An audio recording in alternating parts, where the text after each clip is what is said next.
सबसे पहले तो मैं आपको खप्पर योग के बारे में बताऊंगी। खप्पर योग जो है यह 23 जनवरी से चला हुआ है। आपने दुर्गा सप्तशती में सुना होगा, पढ़ा होगा, इसमें सुनने की तो बात नहीं है, पढ़ा होगा कि जब माँ राक्षसों का वध करने आई थी तो उसने माँ काली को बोला था कि अपना खप्पर उठा लो और जिन भी राक्षस का मैं वध कर रही हूँ उनका आप खून अपनी जीवा से लप लपा के पीजिए और जो मांस बचेगा वह गीदड़ियों के लिए और कौओं के लिए वह मांस उनका भोजन ग्रास बनेगा। तो खप्पर का मतलब शुभ भी होता है, अशुभ भी होता है।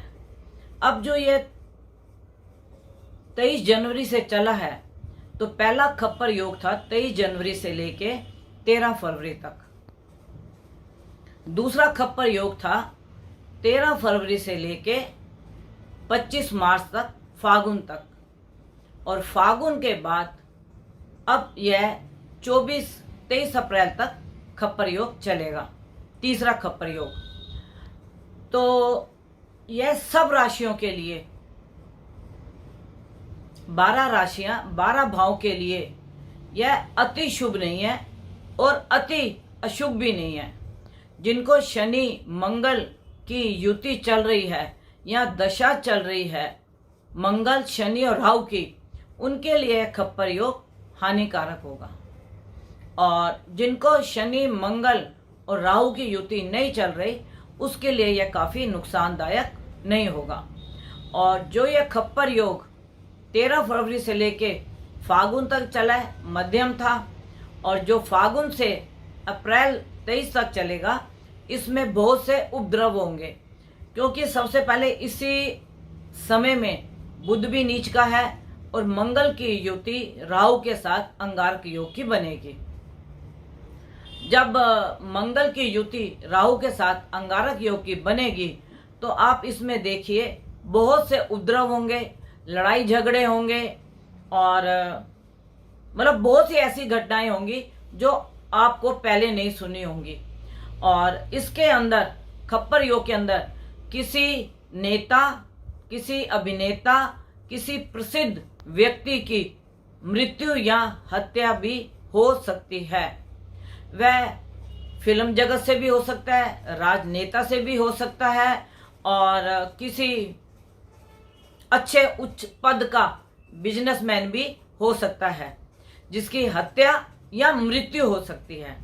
यह खप्पर योग के योग से मैं आपको बता रही हूँ कि जो यह घटनाएं होंगी इसमें महंगाई बहुत बढ़ेगी, तेल के रेट बहुत बढ़ेंगे, गोल्ड के रेट बहुत बढ़ेंगे और यह खप्पर योग का जो समय है वह 6 से 8 महीने तक रहेगा।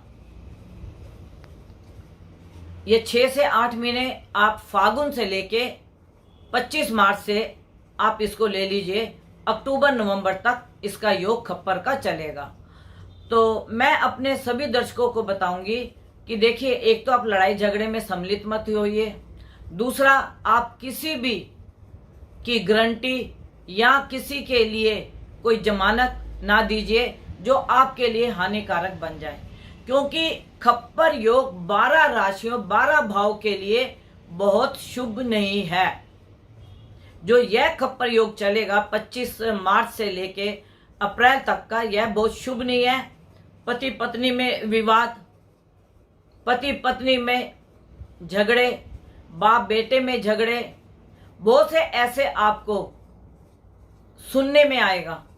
देखिए, जो पति पत्नी के झगड़े हैं वह तो घर के अंदर ही सीमित होते हैं, बाप बेटे के झगड़े भी घर में सीमित होते हैं, लेकिन जो मैं आपको ये बता रही हूँ यह आपके साथ जब होगा तो आप ये सोचोगे कि गुरु माँ ने हमारे को ये बात बताई थी वीडियो के जरिए। तो खप्पर योग में थोड़े से धर्म से लोग हटेंगे, कुछ लोगों के मतलब विचार बदलेंगे, राजनीतिक दल में बहुत समस्या आने वाली है, कुछ राजनीतिक दल तो बिल्कुल ही डूब जाएंगे और कईयों का नाम काम बहुत आगे बढ़ेगा। तो मैं आप सभी लोगों को एक बात कहना चाहती हूँ कि आप जो भी कार्य करें सोच समझ कर करें। और आज मैं वीडियो के माध्यम से बताना चाहती हूँ कि अगर आपने कोई निर्णय आज ले लिया तो वो आप ये समझ लिया, आप उस निर्णय से फिर पीछे ना हटें, अडिग हो जाएं कि मैंने ये निर्णय ले लिया, मुझे नई बात करनी तो नहीं करनी, मुझे कहीं नहीं जाना तो मुझे नहीं जाना, मुझे मेल मिलाप नहीं करना तो नहीं करना। यह आज आपका समय शुरू होता है खप्पर योग के अंदर। और यह खप्पर योग के अंदर जो आपने निर्णय ले लिए वह आपके पास अधिक समय तक चलेंगे और आपको यह लाभ देंगे। और आप अपने निर्णयों पे अडिग रह के अपनी वैल्यू आप खुद बढ़ाएंगे, चाहे पति पत्नी हो, चाहे बाप बेटा हो, चाहे माँ बेटा हो, या परिवार के कोई भी सदस्य हो। तो यह निर्णय आपके अडिग होने चाहिए। दूसरी बात, 9 तारीख से नवरात्र हैं और नवरात्रों में आप ये देखिए कि माँ की सवारी किस पे आती है और माँ की सवारी किस पे जाती है।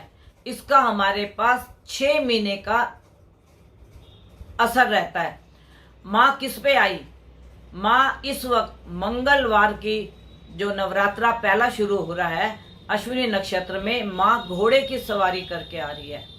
उसके अंदर घोड़े की सवारी का मतलब क्या होता है कि बहुत मेहनत, लड़ाई झगड़े, उपद्रव, राजनीतिक में बदलाव की संभावना, ऐसी बहुत सी युति बनती है जब माँ घोड़े पे सवार होके आती है।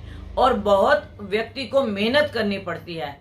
मेहनत क्यों करनी पड़ती है? जो घोड़ा होता है वह देखिए बहुत मेहनती होता है, और जिसकी योनि भी घोड़े की होती है कुंडली के अंदर, वह व्यक्ति बहुत मेहनती होता है।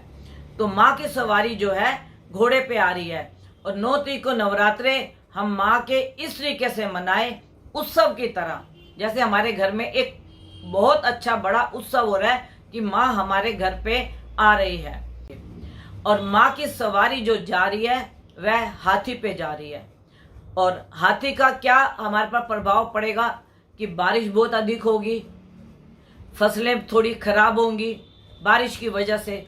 तो हम इन नवरात्रों में मतलब माँ से ये प्रार्थना करें किसी किसान का नुकसान ना हो, किसी किसान की फसल ना उजड़े, क्योंकि बारिश की बहुत अधिक संभावना है। तो जो ये माँ की सवारियां आती हैं और जाती हैं, जिस भी माँ का जो वाहन होता है उससे हमें यह पता लगता है कि जैसे माँ घोड़े पे आई तो माँ हमें पूरे 6 महीने तक हमें कैसा कार्य करना पड़ेगा, मेहनत का, लड़ाई झगड़ों से दूर रहने का। मतलब माँ की सवारी हमारे को यह संकेत देती है। और जो माँ की सवारी जाने वाली होती है वो भी हमारे को संकेत देती है कि माँ जाते जाते हमारे को क्या दे के जा रही है। तो माँ हमारे को जाते जाते काफ़ी बारिश और कहीं कहीं पे बाढ़ आने की संभावना भी होगी। तो हमें अपने पहले इन चीज़ों का इंतज़ाम करना चाहिए। लेकिन हम सब मिलके माँ से एक ही विनती करें, माँ हर किसान जो है पूरे साल हमारी फसल के लिए मेहनत करता है, उसकी मेहनत पे पानी ना फिरे, क्योंकि किसी की रोजी रोटी पे किसी को नुकसान ना हो। तो यही हम माँ से प्रार्थना करेंगे। 9 दिन माता का हम पूरा जागरण करेंगे। हम रात रात को जाग के भी माता का पूरा आचरण से, पूरे व्यवहार से हम परिवार के साथ मिलकर उनकी सेवा करेंगे। पान, सुपारी, आम के पत्ते, इससे हम कलश को सजाएंगे और फल फूल माँ को हम भोग लगाएंगे, पंचमेवे, और हम बिल्कुल पवित्र रह के माँ की पूजा करेंगे। तो मैं आपको बोलूँगी 9 तारीख से नवरात्रे शुरू हो रहे हैं और 17 तारीख तक, 17 को नौमी है, तो नौमी वाले दिन तक हमें मांस, मदिरा, इन सब चीज़ों से दूर रहना चाहिए। वैसे तो हमें हमेशा के लिए दूर रहना चाहिए, लेकिन जो लोग खाते हैं तो उनके लिए मैं ये बोलूँगी कि ये 9 दिन जो होते हैं माँ के बड़े शुभ होते हैं। तो इसमें हमें मांस मदिरा से दूर रहना चाहिए, पवित्रता रखनी चाहिए और अपने आचार विचार में शुभता लानी चाहिए और वाणी में भी कठोरता नहीं होनी चाहिए। तो मैं आज अपने दर्शकों को यहीं पे विराम करूंगी। और जो मेरे से अपनी कुंडली का अवलोकन कराना चाहे 11 बजे से 4 बजे तक में आप अपनी कुंडली का अवलोकन करा सकते हैं। मेरा कॉन्टैक्ट नंबर है 9810930691 9999 4 बार 99338366। आप जो भी व्यक्ति मेरे से कांटेक्ट करना चाहे 11 बजे से 4 बजे के बीच में आप अपनी कुंडली का अवलोकन कराएं, और नहीं तो आप अपने अच्छे आचार्य से अपनी कुंडली का अवलोकन करा के जो भी ग्रहों की स्थिति बदलती है उसके बारे में आप ध्यान रखें। और अगली मेरी वीडियो जो है वह 1 मई को गुरु जो है वृष राशि में प्रवेश करेंगे, उसके बारे में मैं आपको बताऊंगी 12 राशियों में बृहस्पति के चेंज होने का क्या लाभ या क्या हानि होगी। उसकी आप मेरी अगली वीडियो का इंतजार कीजिए। आप और आपका परिवार सुखी रहे, तंदुरुस्त रहे और प्रभु सबके घर में माता रानी खुशियां बरसाए।